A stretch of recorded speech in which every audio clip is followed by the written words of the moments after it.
Hello friends, আশা করি সবাই ভালো আছেন। আমিও ভালো আছি। তবে আজকে আমাদের এখানে অনেক স্নোফল হচ্ছে। শুধু আজকে না, গতকাল থেকেই হচ্ছে।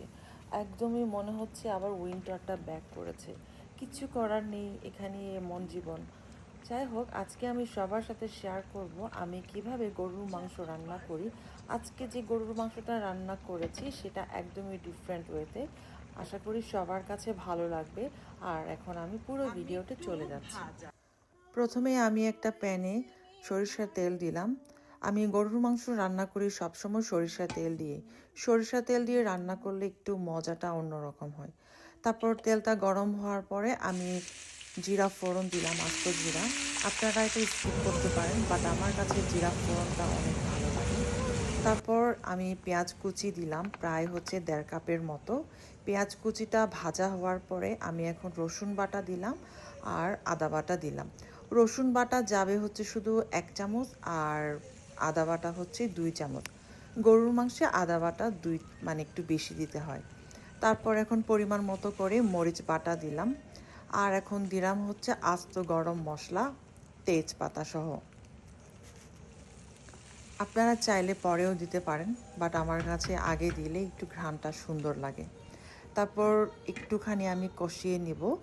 একদম তেলটা উপরে ভেসে উঠলে তখন আমি হালকা একটু পানি দিয়ে আমি শুকনা মশলাগুলো ইউজ করব, মানে গুঁড়া মশলাগুলো। আর আমি সব সময় মাংস রান্না করলে একটু কষিয়ে কষিয়ে রান্না করি। এখন দিলাম হলুদ গুঁড়া, তারপর এটা দিলাম ধনে গুঁড়া, আর এখন দিলাম ভাজা গরম মশলার গুঁড়া। এটা আমি নিজে বানিয়েছি। আর এটা জিরা গুঁড়া, এটাও আমি নিজে বানিয়েছি, ভাজা জিরা গুঁড়া। তো এখন দিচ্ছি বিফ মশলা, এটা রাঁধুনির মশলা।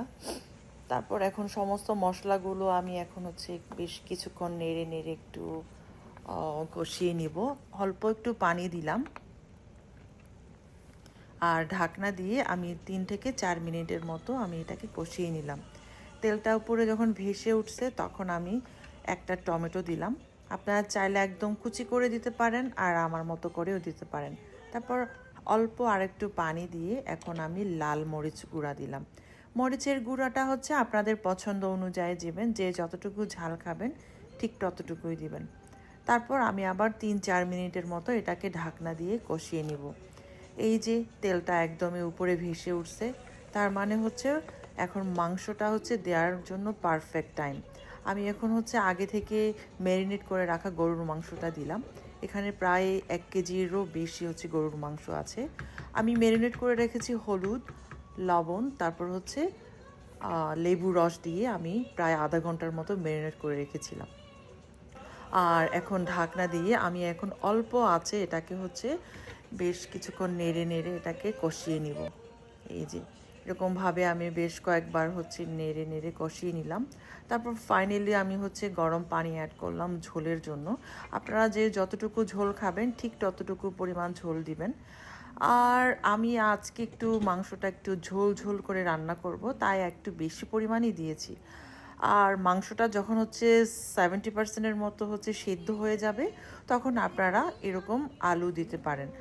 আর আমার অনেক দিন থেকে মনে হচ্ছিল যে একদমই ঝোল ঝোল, মানে গরুর মাংস আলু দিয়ে, আহা কি মজা হবে। তাই আজকে আমি সেভাবেই রান্না করলাম। মাংসটা প্রায় হয়ে গেছে, এখন আমি এটাকে উঠিয়ে রাখবো এক জায়গায়। তারপর এখানে আরেকটা ফ্রাই প্যান দিয়ে আমি এখানে আবার সরিষার তেল অ্যাড করলাম।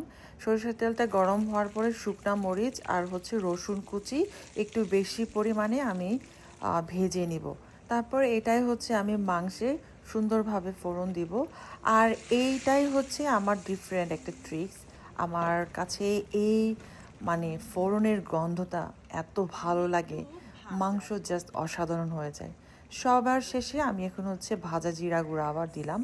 তারপর আমি আবার বেশ 5 মিনিটের মতো রেখে দিয়ে মাংসটা আমি নামিয়ে পরিবেশন করব। এভাবে আপনারা সবাই একবার গরুর মাংস রান্না করে দেখবেন, দেখবেন বাসায় সবাই পছন্দ করে ফেলছে। আর আজকের এই রেসিপিটা যদি আপনাদের ভালো লাগে তাহলে একটা লাইক অথবা কমেন্ট দিতে কিন্তু ভুলবেন না। সবাই ভালো থাকবেন, বাই।